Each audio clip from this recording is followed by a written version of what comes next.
যারা মেসেঞ্জার ভিত্তিক Facebook page run করেন বা বিজনেস রান করেন তাদের জন্য একটা সিম্পল হ্যাক শেয়ার করি।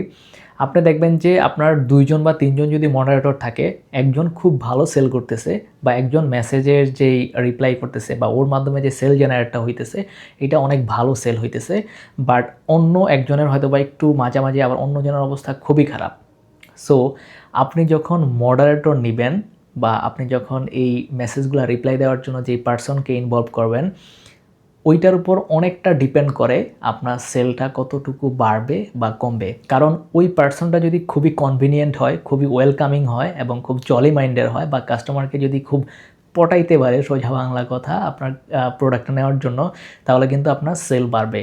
এবং এই জিনিসগুলো আমরা অনেক টেস্ট করছি এবং অনেক দেখছি যে যারা কমিউনিকেশনে অনেক ভালো তারা আসলে এই জিনিসগুলোতে অনেক ভালো করে, এবং যারা খুবই ইন্ট্রোভার্ট এবং যারা কমিউনিকেশনে একদমই ওয়েলকামিং না, তারা আসলে এই জায়গাটা ভালো করতে পারে না।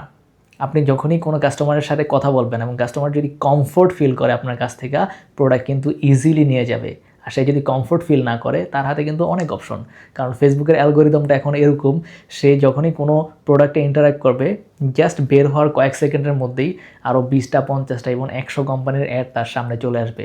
সো তার হাতে কিন্তু অনেক অপশন। সো সে চাইলে যে কারো কাছ থেকে নিতে পারবে। এখন আপনার কাজ হবে অন্যদের থেকে না নিয়ে আপনার কাছ থেকে কেন নেবে ওই জিনিসটা এনশিওর করা।